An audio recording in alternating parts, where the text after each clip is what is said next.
Awesome. Thanks, Hannah. Good morning, Citylight. How much water is enough water? That was a question I started asking myself this last week. I've never really asked that question before, and I think I'd probably say, enough to fill a water bottle, enough to take a shower, enough to wash the car. I'd have different things in my mind. But my posture has since changed. When I think of how much water is enough water, I think all of it. I just want all of it. I'll bring you into it a little bit. So on Tuesday night, beautiful day in Lincoln, Nebraska. Weather's incredible. Actually go home, grab a kayak. And my wife and I go out and we're kayaking as the sun's setting. It's incredible. Wake up the next day to an apocalyptic hurricane barreling down on Lincoln, Nebraska. At some point, our lights start to flicker and go out. Now, we live south of town in this little old dairy farm. The house was built in 1904. It's got its own little well that provides water. Well, we learned really quickly when the power goes out, the heat goes out. When the heat goes out and the power go out, the well also goes out. And all of a sudden, you have nothing. So we're at home, we're waiting, maybe a couple hours and the power will come back on. We're kind of filling up some water to use. I'm telling the kids, be careful on your flushes and the toilet, all these things. And the power never comes on that night. Goes through the night into the next day, still no power. And all of a sudden, water becomes something that I notice right away. The animals need some water, we need some water, the toilets need water. How are we going to get water without power, without heat? And then we look on and we realize that they're saying, we're not sure when power might come on. They said, probably by next Monday. That's tomorrow. So you're going to the store, you're getting water, and you have this limited supply of things to get water from. And all of a sudden you realize, I just like it when I go to that and turn on the water and I got an unlimited supply, all I need. I want to be tapped back in to that unlimited water supply. How much water is enough? All of it. How much of aligning your life with God is enough? All of it. How much life with God, obeying Him, aligning to His plans, how much is enough? I think that's what our passage kind of talks through a little bit. We've been waiting a long time for this moment. Genesis chapter 21, verse 1. Finally, we get to this promise that's fulfilled. And the Lord visited Sarah as He'd said, and the Lord said to Sarah as He promised. And the Lord did to Sarah as He's promised. And Sarah conceived and bore Abraham a son in his old age, at the time of which God had spoken to him. Abraham called the name of his son who was born to him, whom Sarah bore to him, Isaac. And Abraham circumcised his son Isaac when he was 8 days old, and as God had commanded him. And Abraham was 100 years old when Isaac was born to him. And Sarah said, God has made laughter for me. Everyone who hears will laugh over me. And she said, who would have said to Abraham that Sarah would nurse children? Yet I have borne him a son in his old age. Starts out by telling us that God visited Sarah. This wasn't like God was in the neighborhood and He dropped by and oh, hi Sarah, how are you doing? This actually is a word in the NASB. It translates that God took note of Sarah. The NIV says God was gracious to Sarah. The same verb is used in Exodus chapter 3, verse 16, when it says that God observed. He saw what was happening to the children of Israel in Egypt. The idea when it says visit is that God was taking note with the intention to help. God came to Sarah. He's had a promise and a plan in place that He's been unfolding for a long time, and this is the moment. Do you notice how much attention the author puts to God's promise being fulfilled? God visited her, and she became pregnant. What's it say? As He had said. Nailed it. She delivered. She bore a son. What's it say? As He had promised. Nailed it. At what time? At the time which God had spoken. Nailed it. God is on fire, right? He continues to just fulfill these promises exactly as He said He'd do it. Signed, sealed, delivered. It's done, right? It's taken place. There's a preacher that said, God said it, I believe it, that settles it. But I think it's more likely said, God said it, that settles it. It's done. It doesn't matter if I believe it or not. If God says it's going to happen, it's going to happen. So one of the things I think that's helpful for us, you might want to write this down, is to realize this. God's promises always line up with his plan. With whose plan? That's the key word, his plan. God's promises always line up with his plan. Now think back of the story with Abraham and Sarah. God had given them a plan. They didn't have a plan problem. They had an alignment problem in their life. They knew what God's plan was, but when things started to stretch out a little longer, or when it seemed too impossible, or whatever the reason, they would veer off of that plan to their plan. They wanted God's promises to align with their plans. But that's the problem. God's promises always line up with his plans. Even look at the emphasis the author gives to the age. In verse 2, Sarah conceived and bore Abraham a son in his old age. Again, in verse 5, it says Abraham was 100 years old when Isaac was born. At the end, Sarah just brings it back in. Yet I have borne to him a son. Oh, wait, in his old age, right? Like Abraham is 100 years old. She is 90 years old. This seems like it was impossible. And yet, it wasn't with God because God had a plan. And that plan was going to come true. The problem often in our lives isn't the fact that God does not have a plan he's working out. It's that our plans are not aligned with his plans. They're aligned with our plans. Think of what Proverbs says. Chapter 3, verse 5. Trust in the Lord with all your heart. How much of your heart? All your heart. Don't lean on your own understanding. Don't lean on the things I can do or how I think it's going to work out. But what's he going on in verse 6 say? In all your ways, acknowledge your ways. In some of your ways, no. In all your ways. It's aligning every part of our life with him. Because there's a huge problem when things are not aligned. When your car tires are not aligned, they're going to get off balance, you're going to cause tire damage, maybe other things are going to take place. Right? Misalignment there is a problem. When the railroad is not aligned, you have train wrecks, right? When you're on a salt ski trip and your skis are not aligned, you have broken knees, right? Like when your eyes are not aligned, you have blurry vision. When your back's not aligned, at some point you can't walk anymore. When our lives are not aligned, it's disastrous. And what's that disaster look like? It looks like everything in life revolving around me. Isn't it crazy to think? We used to think that the whole universe revolved around us. That we somehow were the center of the universe. That the sun, the stars, the planets all circled around us. In our solar system, we were the center of it all. That was until that Polish astronomer came along, Copernicus. And all of a sudden, he starts arguing that the sun, not us, is the center of our solar system. And not only that, we might not even be the center of our universe. But guess what? Tons of backlash. Why? Because we like to think we're the center of it all, don't we? Max Lucado writes it this way in his book, It's Not About Me. What Copernicus did for the earth, God does for our souls. Tapping us on the collective shoulders of humanity, pointing to his son, and says, behold the center of it all.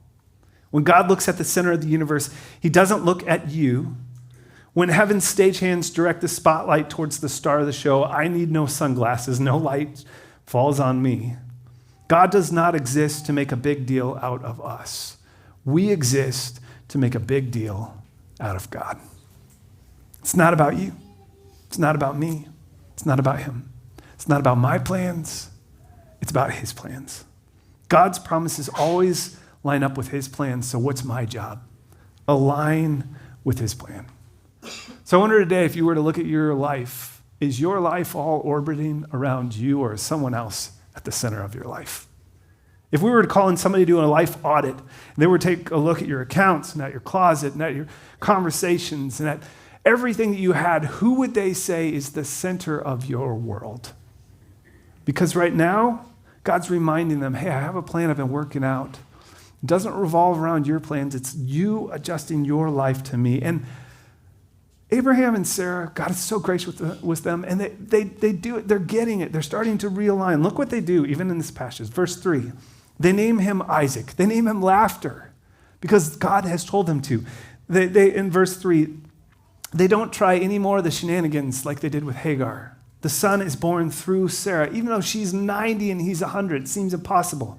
Verse 4, they circumcise him on the 8th day. They toss out the flesh. They realize this isn't something that we could do on our own. This is only something that God could make happen. So for the rest of their lives, when they call Isaac to dinner, they're saying, hey, Laughter, come grab a seat at the table. And they're reminded of the doubt that they had, but that doubt is turned into something beautiful.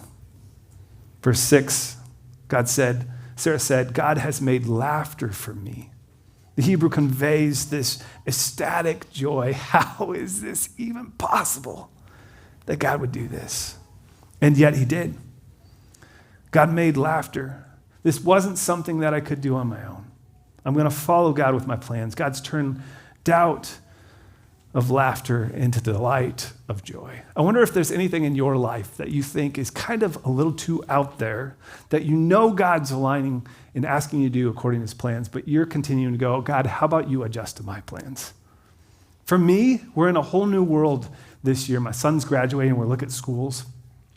And along the way, he's been listening to stuff that we're talking about with the Kearney church plant, with the salt that's going to be launching out there. And he said, hey, Dad, what if I go out and I help with the church plant? I was like, man, that sounds great. He's going to take a gap year. And he's like, maybe I could go get a job out there somewhere and just kind of help as things are starting out. And I'm like, great. And I start calculating the cost of living and him and his salary as a graduated high school senior. I'm thinking, there's no way this is going to happen. So in my mind, I continue to think like, hey, why don't you realign? Why don't you stay here? You could like live in our house, rent free. You could work here or maybe start taking some classes here. Like all these things are going through my mind, even though every day at 10:02 we're praying that God would send more laborers, right? That's God's plan. But my plan, I'm looking at everything else. All of a sudden we take a trip to Kearney and we start looking at everything. And before we know it, he's enrolled and he's going to UNK. And I'm thinking, how is this even possible? I'm starting to calculate costs. It's not like full ride scholarships coming his way, any of this stuff. But yet his heart's aligned to what God's wanting to happen. And he's aligning his actions to that. My heart's doubting it, right? God's plans continue to unfold, and God promises always line up with his plan. So our job is to align with his plan. But not only that, God's plans are accompanied by his provision. Whose plans? Oh yeah, let's remember that. God's plans are accompanied by what? His provision. Provision for what? His plans, not my plans. Oh, I think I'm getting it. I'm supposed to exchange my plans for God's plans. Sarah gets this. Verse 7, she says, who would have said that to Abraham that Sarah would nurse children? 90 years old, this doesn't even seem possible. Back in Genesis chapter 17, after God tells him, you're going to be pregnant, you'll have a son by this time next year. God shares his name, El Shaddai. Remember this name?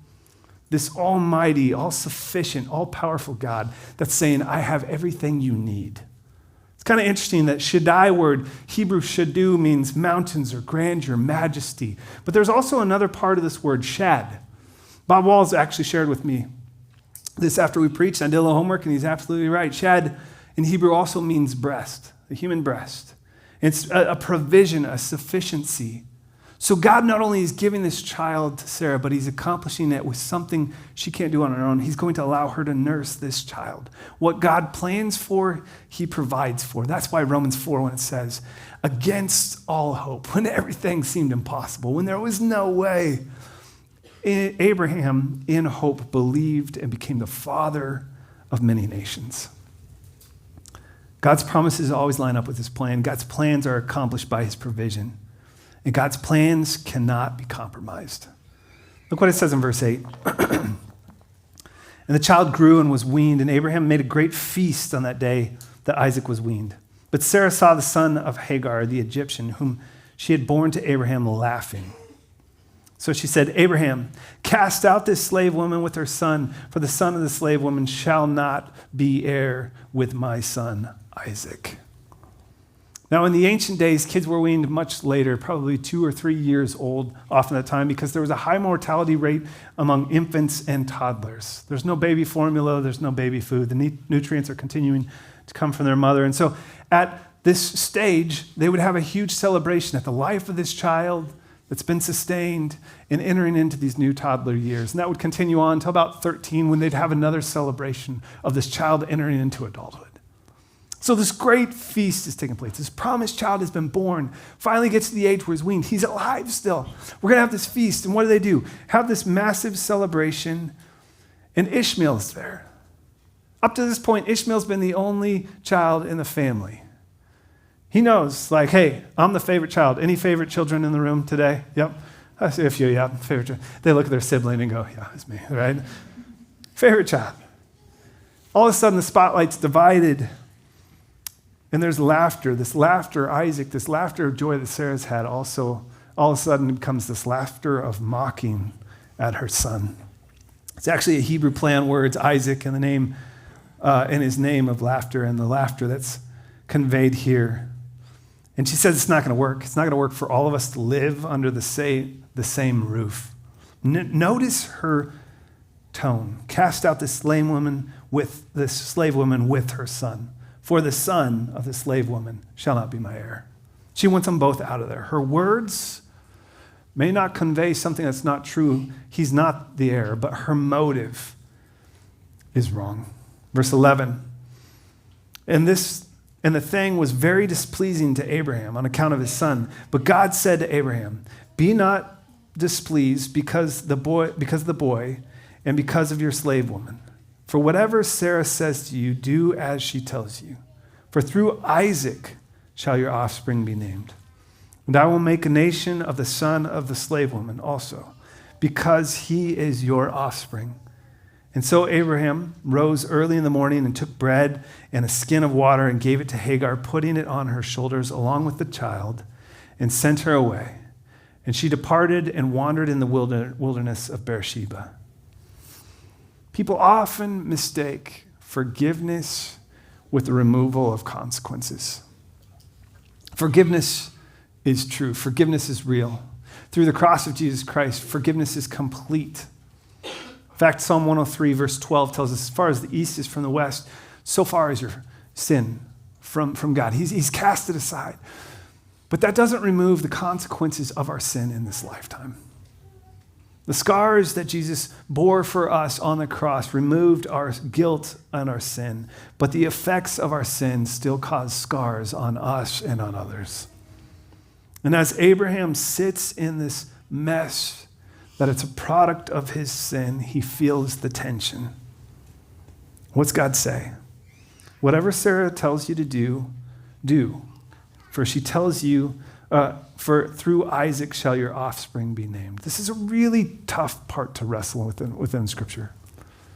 Someone explained it this way, and I think it kind of helps in my mind as I'm framing it. God is working out a plan. There's times in your house where your kids are fighting. You realize this is not working at the moment. What do? At that moment, you say, we've got to separate you. We've got to put you apart. We've got to continue to work on what needs to happen before we can bring you back together.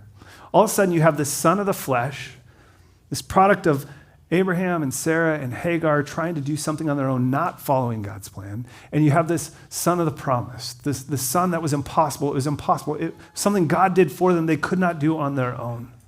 And God didn't want any confusion as to how his promise was being delivered. So there's a bigger story unfolding in this smaller story. And God's intentions are not like the intentions of Sarah. They're very different. He knew from the beginning that Sarah was barren, that she could not have kids. But God has plans, and they're always accompanied by his provision, right? He refused to let the human solution of Eliezer be named as the heir. That's not going to work. That's not God's plan. He also didn't want at all for Abraham to take Hagar and try to have a child through another person that's not his wife. He waited till Abraham and Sarah were the age where it's impossible for them to have kids. And then on the very point in time he brought this child. Why? He's conveying something. He's showing us something else that's taking place. But Abraham continues to say, God, can't you just realign your plans to my plans? Can't Ishmael be the one that's caught up in this promise? He's already asked this time and time again. God, can't you just realign to what I'm wanting? Can't what I've done and what you've done be blended together? No, Abraham. Why? Because he's trying to show them one day there will be another child that will come. The child of the promise. And the birth of this child will be even more impossible. It will come through a virgin. It's going to be the ultimate child of promise, the one that you are waiting for, the one that will not be fulfilled through Isaac, but through his line down the road. And he'll be prescribed a name too, Jesus, the Savior of the world. And our salvation will come through faith in him alone. There's no effort you can bring. There's nothing you can do in your own flesh. There's no accomplishments that you can approach him with. All of it will be through him. In fact, Paul, when he's reflecting on this story in Galatians chapter 4, thinks back of it as a bit of a picture. He says this, Galatians 4:22, "For it is written that Abraham had two sons, one by the slave woman and one by a free woman. But the son of the slave woman was born according to the flesh, while the son of the free woman was born through the promise. Now this may be interpreted allegorically. These women are two covenants. One is from Mount Sinai, bearing children for slavery. She is Hagar." Mount Sinai, this was not the promised land. This was on the way to the promised land. This is where the law was given. This is where they realized, we're imperfect. We can't fulfill this law. We need a rescuer. He goes on to say in verse 30, "But what does Scripture say? Cast out the slave woman and her son, for the slave woman shall not inherit with the son of the free woman.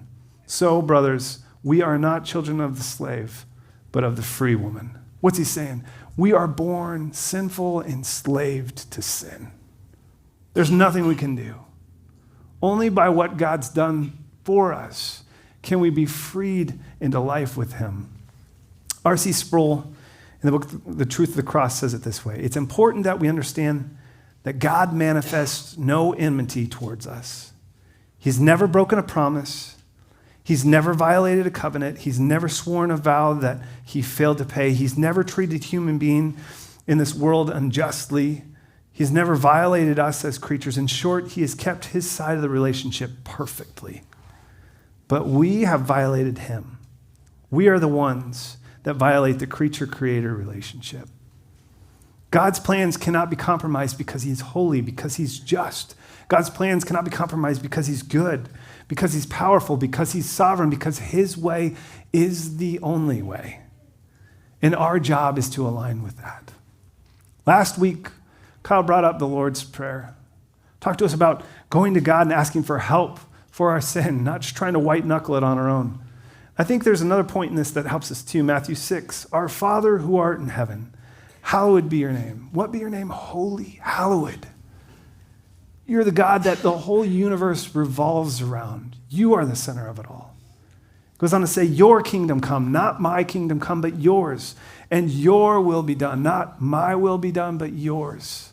Our job is to continue to align with what God has for us. And the text is about to bend over backwards to show that God has great concern and compassion and commitment towards Hagar and Ishmael. But he wants this point to be conveyed. Salvation comes by no other way than through trust, through faith in God, through what Jesus done on the cross. God's not abandoned Hagar and Ishmael. Abraham will make a nation. He says in verse 13, "Abraham, I will make a nation out of him as well." And so Abraham has to choose either his way or God's ways. He brings some water and bread, gives it to Hagar, and they go. Typically, the water that would fit in a goat's skin would be about 3 gallons, about 25 pounds she grabs on her shoulder along with some bread, and Hagar, the child with her, and they go into the wilderness. It says this in verse 15. "When the water in the skins was gone, she put on the child under one of the bushes. And when she went and sat down opposite him, a good way off, about a distance of a bow shot, for she said, 'Let me not look on the death of my child.'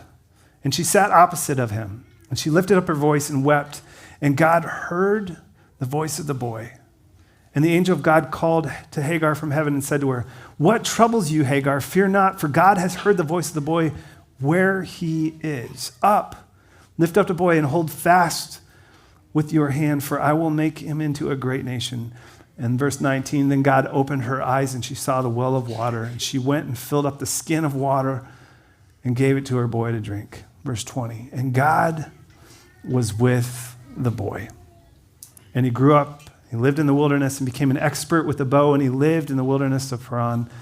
And his mother took a wife for him from the land of Egypt. It reminds me of this earlier visit when Hagar had been mistreated and she goes out to the desert. and finds herself again by a spring of water, by a well of water. God meets her where he's at, and he has a question for her. What's he tell her? He says, I will surely multiply your offspring so that they can be multiplied, so that they cannot be numbered for the multitude. It's a similar promise to what he's given Abraham. He's going to take care of us. What have we already learned? God keeps his promises. He nails it. How does she respond? She says, God, you see me. You know me. You get me. In fact, her very words are, truly I have seen him who looks after me. And she names that well, the well of the living one who sees me. And now she finds herself back out in the desert in a difficult spot. Like most single parents that arrive there suddenly, she faces challenges of having to survive alone, having to make little provision with covering great needs, wondering if God is even there, if he still cares. And what's God do? He shows up again with a question. What's he say? What troubles you, Hagar? This compassionate God has been with her, with Ishmael the whole way. Kind of reminds me of this last week we were at a science fair in our gym of our school, and we're walking around to all these different projects, and we come around the corner, and one of the projects has a table there, and there's a girl underneath the table just crying. And so what's my wife do? She comes around, she gets down on her knee, and she puts her hand on this girl's shoulder, and she says, hon, why are you crying? And instantly I had the picture of this passage in my mind as God comes to Hagar, and he says, hey, why are you troubled? And then he gives her this reassurance. What troubles you, Hagar? And he says, fear not, for God has heard the voice of the boy, where he is. God is continuing to be with them. God has a plan. Will they understand that God is just as true on his word with Hagar and Ishmael as he has been with Abraham and Sarah? Will they continue to believe? If you're writing notes, last thing I'd write down today is that Jesus is the provision that completely satisfies. Some time goes by. In verse 22, we turn the page on a new story, and it says this: at this time, Abimelech and Phicol, the commander of the army, said to Abraham, God is with you in all you do. Now, therefore, swear to me here by God that you will not deal falsely with me, or with my descendants, or with my posterity.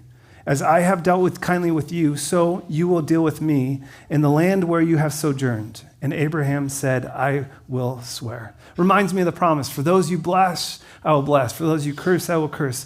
And when Abraham had reproved Abimelech about a well that Abimelech's servants had seized, and Abimelech said, I do not know who has done this thing. You do not tell me. I have not heard of it until today. So Abraham took sheep and oxen and gave them to Abimelech. And the two men made a covenant, literally cut a covenant, just like what we saw back in Genesis chapter 15. Verse 28, and Abraham set 7 ewe lambs of the flock apart. And Abimelech said to Abraham, what is the meaning of these 7 ewe lambs that you have set apart? And he said, these 7 ewe lambs you will take from my hand, that it may be a witness to me that I dug this well. Therefore that place was called Beersheba, because there both of them swore an oath, and they made a covenant at Beersheba. And Abimelech and Phicol, the commander of his army, rose up and returned to the land of the Philistines. And Abraham planted a tamarisk tree in Beersheba and called there on the name of the Lord, the everlasting God. And Abraham sojourned many days in the land of the Philistines. Abimelech, who we just saw a chapter before, who continues to align with what God's asking him to do, sees that God is with Abraham. What's he want to do? He wants to continue to align with what God's asking. So he comes and asks for an oath, asks for a partnership. Because why? He sees that God is with Abraham in everything he does. So they form this covenant, this partnership. And then Abraham says, oh yeah, by the way, there's this well that your men have taken. They live along this route. It's highly traveled from Egypt, and water is such a key thing. So Abraham gives him these 7 ewe lambs as a receipt. Hey, this is my well. And Abraham plants a tree, or it could be translated a grove of trees. Abraham's settling in. He's got unlimited water. He's got trees. He's got his wife back. He's got this promised son. Abraham seems to have everything, and yet the thing that will satisfy Abraham is not these things, not the promise of this child, but the promise giver, the one who has supplied all these things. Our satisfaction does not come from the things we can accumulate, from the things we can gather. We're not complete. Just like this well of seven, the completeness, it's done, it's finished. We're not complete until we're complete in Christ.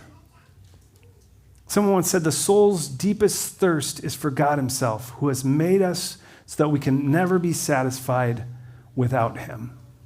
It reminds me of John 4 as Jesus was walking this earth. And he finds himself at another well. And this woman continues to try and fill this hole in her life, this satisfaction, through all of these other pursuits. And Jesus is there to say, hey, nothing you will ever do will ever be enough until you find your satisfaction in Jesus and in him alone. He actually says this, John 4:10, if you knew the gift that God and who it is that asks you for a drink, you would have asked him and he would have given you living water. Water that doesn't run out. Water that continues on. John 7:37, Jesus stood up and cried out, if anyone thirsts, let him come to me and drink. And whoever believes in me, as the scripture said, out of his heart will flow rivers of living water. Church, God's plans will continue to go forward. We have an option. We can follow our plans. We can doubt it's going to come true. We can fail to get in line. Or we can believe that he is everything we need, and we can align all of our life in pursuit of following him. There's nothing else in this world that will ever satisfy apart from that. And as we close this chapter, he's reminded that God is the everlasting God, El Olam. The infinite past, the infinite future, the unchanging, the dependable, he has no end. How much water is enough? All of it. In Jesus, we find an unlimited supply that refreshes and fuels our soul in the pursuit of life with him. So, church, I wonder whose plans you're following today. Have you been following your own, or are you aligning with the plan that God has before you? Jesus, thank you so much for